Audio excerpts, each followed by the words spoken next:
Ladies and gentlemen, the President of the United States.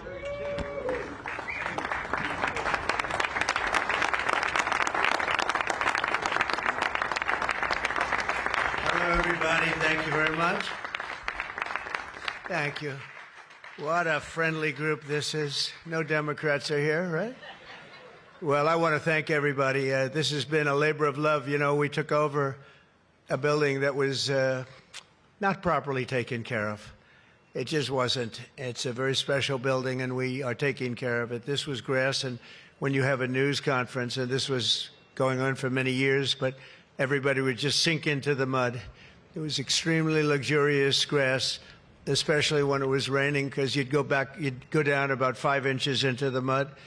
And when we had a press conference here, all the press standing back there, they'd be cursing me. The women would be lifting up their shoes, saying, "You've destroyed my shoes. This is terrible." So we got a stone that's the exact same stone and color as the White House itself, because we wanted the friendly feeling of that light color. And it reflects the sun, and it keeps you cool even in the summer. And we've had press conferences. We finished it about a month ago. This is, as you see over here, the Presidential Walk of Fame. And we had this long wall with half windows because that used to be a swimming pool on the other side of the wall. That was the swimming pool where Jackie would say, "I hear women inside." Are women inside? Quite a famous, I'm not saying anything, this was a part of a movie. And the Secret Service said, "No, ma'am, there's no women inside, ma'am. I'm sorry, ma'am, you're going to have to move along. But I hear women inside." "No, ma'am, you'll have to move along, ma'am." So that was the famous swimming pool. Now it's even worse. It's for the media. They covered the pool up. They covered the pool up, and now it's for the media. And I think we have a small representative group. I don't think they allowed the rest of them. I can't believe it. What happened? They're all on the other side of the wall. Can you believe it? Because this is supposed to be sort of a private event, and there is no such thing in politics as a private event. Lindsey, you learned that a long time ago, right? The great Lindsey Graham, doing fantastic. You're up 34 points, Lindsey. That's not bad, I'll tell you. It's not bad. So we did the Presidential Walk of Fame from the great George Washington all the way to, well, I think we have to rate him above me. So less than great, less than George. Somebody went up there, they say, "You're the third best president in the United States." This was on television, third best. And they said, "Who are the first two?" "George Washington and Abraham Lincoln." And I got extremely angry at this man. You know, you can't, it's going to be tough to beat, Mr. Senator. It's going to be, John, it's going to be very tough to beat Washington and Lincoln, but we're going to give it a try, right? Hey, they didn't put out 8 wars, 9 coming, all right? We put out 8 wars, and the 9th is coming, believe it or not.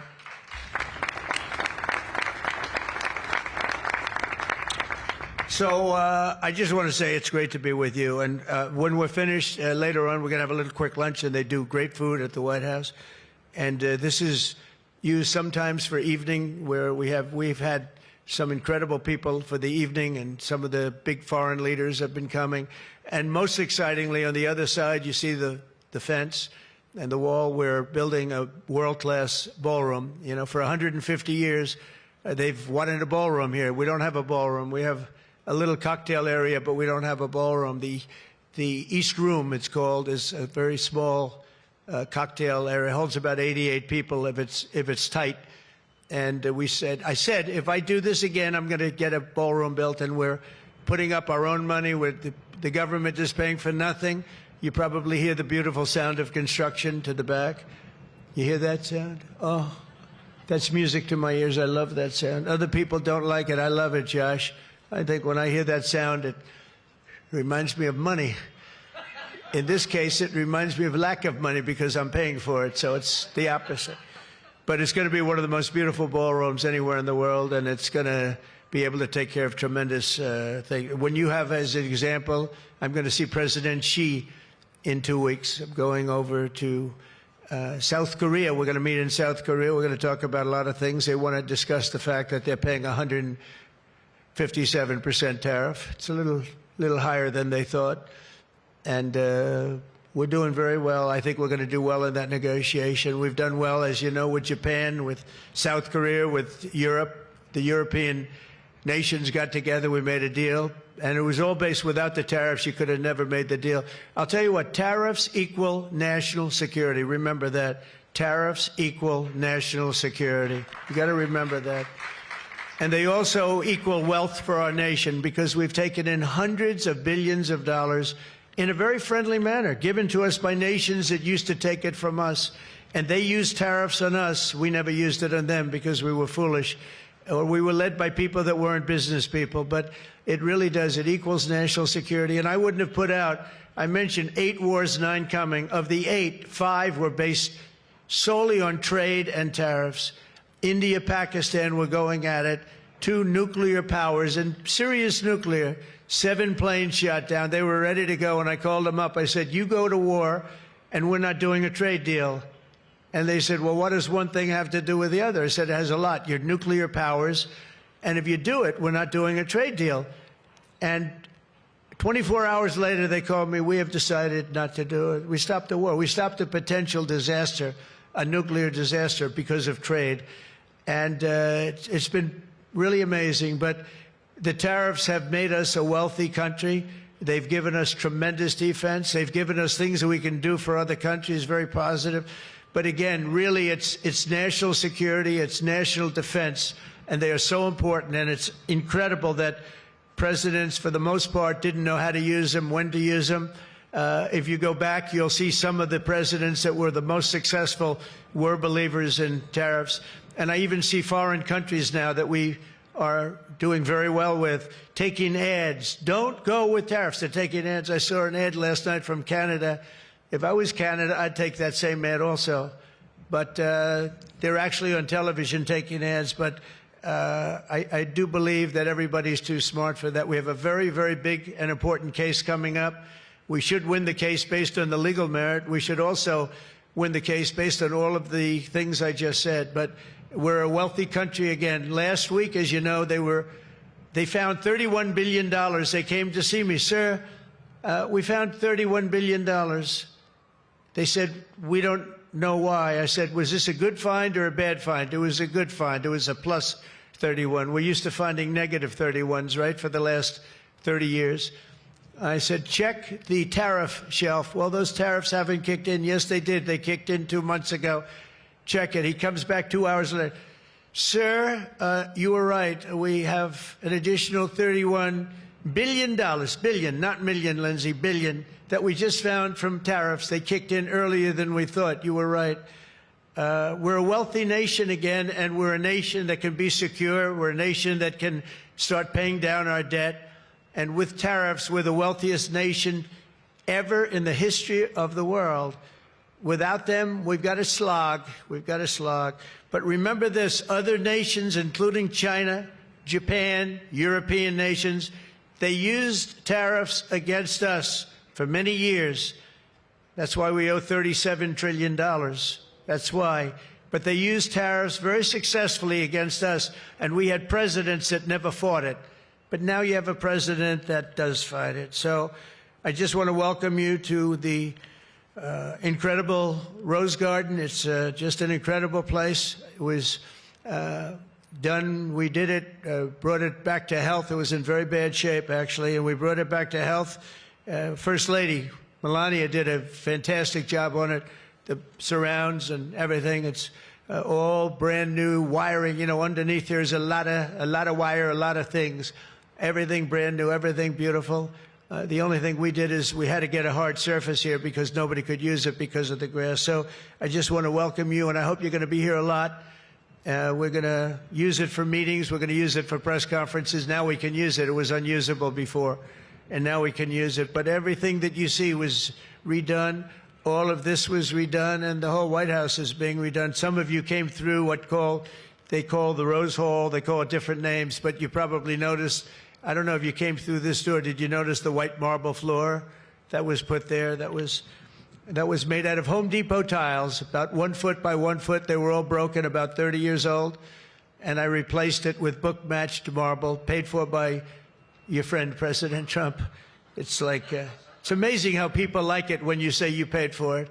When I say I paid for it, they say, oh, I love it. But it really, they did a beautiful job. The great great talents. They're very talented marble people I have, and they replaced it with beautiful Paradiso marble and statuary marble, and it's really, really beautiful.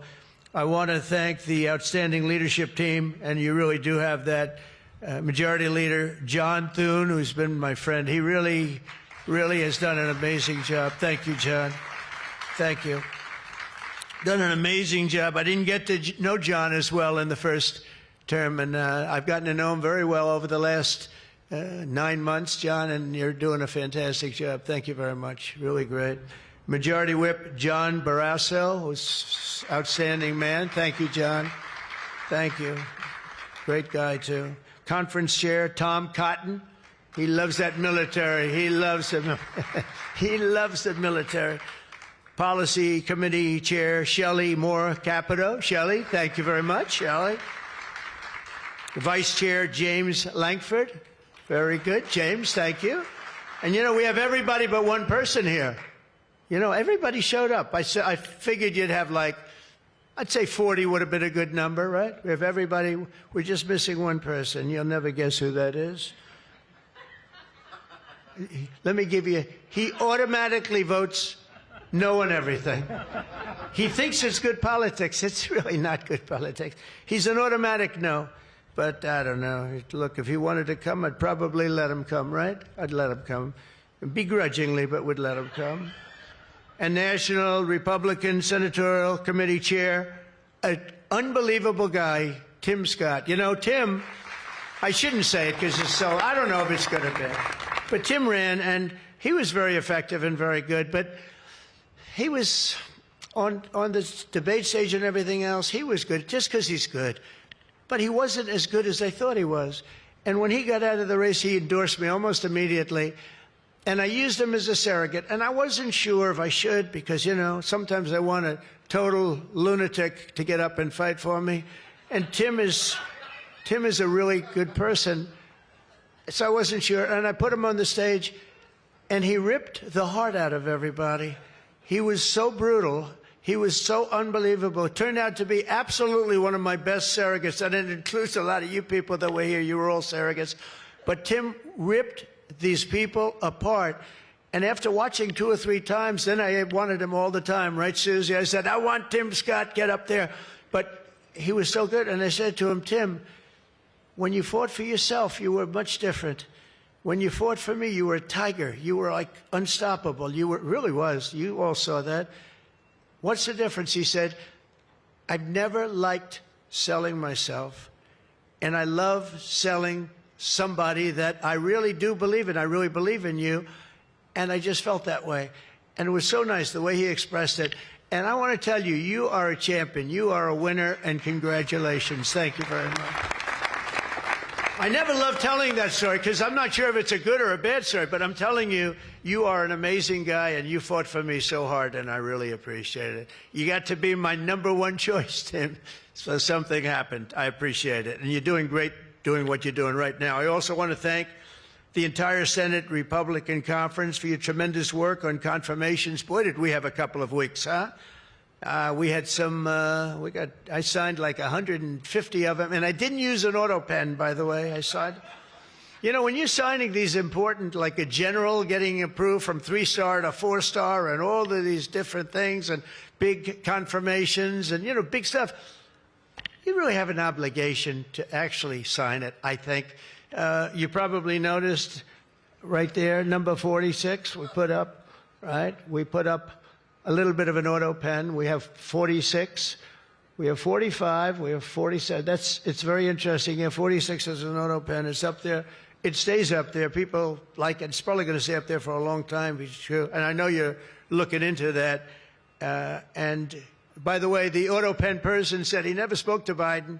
He worked the auto pen. You're not allowed to do that. So if you're looking at anything, just remember it.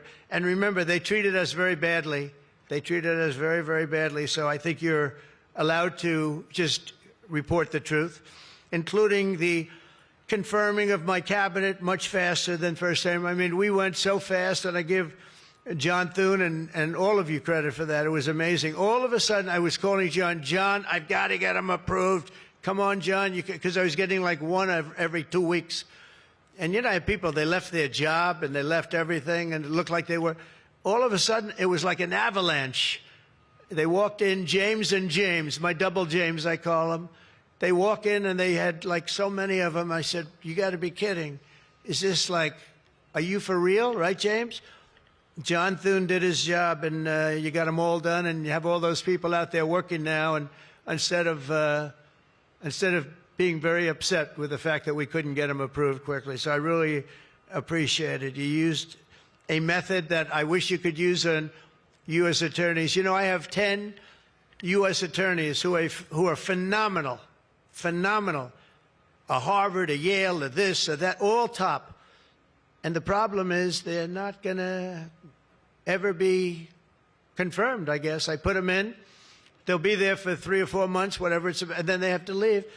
Because anytime you have, as you know, anytime you have a Democrat senator, not even two, just one, they'll say because of the time we're in, we're not approving that person. We're not approving. They never do. They won't approve. And therefore, because of blue slip, I have to tell the person after 3 months, I'm sorry, you'll have to leave. And I put somebody else in. And I've had Democrat senators say the only one we'll ever approve is a Democrat. This is not constitutional. And you really, I hope you can look at that blue slip thing, because I have 10 people that are phenomenal, and they're going to have to leave office. Highly educated, top of their class, everything. And they're going to have a mark on their career that they were a U.S. attorney for 3 months or 4 months, and then they had to leave. And that's so unfair. It's unfair to the public, because the public voted for me in a landslide, and I'm supposed to be picking the U.S. attorneys. And this goes for judges also. But actually more so even for the U.S. attorney with a blue slip. So I have these phenomenal people, many of them young, but truly fantastic people, and they're wondering what's going to happen in another 3, 4, 5 weeks. They're going to have to leave office. I think it's a shame, and I hope you can do something about it, because I'd like to tell those people, you know, we put you there, and you're not going to have on your resume for the rest of your life, you were there for 4 weeks or 6 weeks, and you left like you got canned.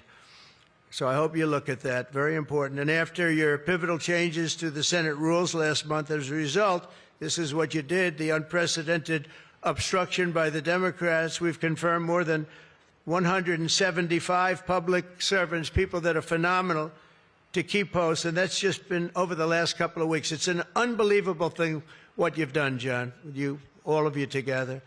So working closely with me, and House majority, the Republican Senate also gave us the largest working class tax cut in American history. And you passed the Lake and Riley Act to throw illegal alien criminals out of our country.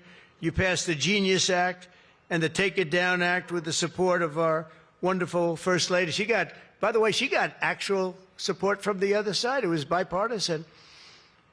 I think Rand didn't vote for it again, but I think it was only Rand. You had bipartisan support other than maybe Rand. But another one I'm going to ask you to vote for, and it's in the House now, and I hear it's doing well in the House, James. It's Kate's Law. A young lady named Kate Steinle, I remember it so well, probably 8 or 10 years ago now in San Francisco. She was holding hands with her father on the San Francisco pier, looking out into the water. This beautiful, everything was beautiful, but the person wasn't beautiful that did this. And this was an illegal alien that came into our country 5 times, was thrown out 4 or 5 times, I don't even know, but a lot, and came back and shot her through the head. And she went down and she looked at her father, Daddy, Daddy, something happened, and she immediately passed away in his arm. And, I mean, you can imagine, it was so sad, such a beautiful, beautiful, beautiful person. Father was destroyed, you know, virtually destroyed. And they passed they wanted to pass what they call Kate's Law, and it's now again in Congress, and I hear we're going to get it passed in Congress, and when it gets up to the Senate, I hope you guys can pass it. And basically, very simply, it says that if you're an illegal alien and you come in and you get thrown out, if you come back and get caught, you have to spend 10 years in jail. Very simple. Very simple. If they would have had that, Kate Steinle would be alive today. That was a big event at the time. If you remember, Bill O'Reilly, for those of you that like Bill, I think I like Bill, but he was the one, he devoted his life to that law, trying to get it passed. I think it's time that we pass it so that if you get taken out of the country and you come back illegally, knowing that this law is in existence, you go to jail for a 10-year period, and it's going to keep the repeat offenders from coming in. It's going to really keep them from coming in. Senate Republicans have already voted 11 times to get our government back and open for business. We have record business. We're going to be, I think, by the time I hit month number 12, I think we're going to have $20 trillion of investment. We're over 17 right now. As an example, President Biden had less than $1 trillion for 4 years. We're going to have $20 trillion in less than 12 months, and we're over 17 trillion right now. So it's the largest amount in our country by far, by many times. That's in our country.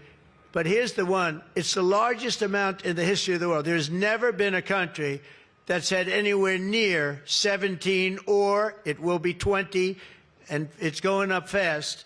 A lot of it's because of tariffs, because they're coming in because they don't want to pay tariffs. In other words, they make their product in a certain country, and they used to just send it in here, and there was no charge, absolutely. Now, if they have to pay a 20%, 30%, 50%, 100%, or 2% tariff, they say, well, it's better if I build my plant in the United States. It always amazed me I did this first term. We had the greatest economy in the history of our country in first term. We had COVID, and we did a good job with that. That was a curse for every country in the world. It was terrible. But we had the greatest economy we ever had. But if you remember, I started the tariffs, but I held it off because it wouldn't have exactly been good at the time to tell France, you know what they were going through, you know what Spain was going through and Italy was going through, that, by the way, we're going to charge you tariffs. But I had started the process. We were going, the country was doing good, and I took in hundreds of billions of dollars from China. I put the full tariffs on China. Biden left the tariffs because he couldn't, it was too much money, but they gave so many exceptions that they were essentially meaningless. In other words, here's the tariffs, but you don't have to pay if you look at somebody the wrong way. You don't have to pay. So they didn't pay very much. But with me, they were paying hundreds of billions of dollars. And again, I have a great relationship with President Xi. I expect to be able to make a good deal with him, and I want him to make a good deal for China, but it's got to be fair. For years, they were making $500, $600, $700 billion. $700 billion, and we'd be making nothing. It was a one-sided, honestly, we built their military. We built China's military with the money that we lost for so many years getting ripped off. So now we're going to have a fair deal. I think we're going to have a very successful meeting. Certainly there are a lot of people that are waiting for it. Maybe it won't happen. Maybe it won't happen. Things can happen where, for instance, maybe somebody will say, I don't want to meet, it's too nasty. But it's really not nasty, it's just business, and we're going to... If you like this video, then like, share and subscribe to ET Now.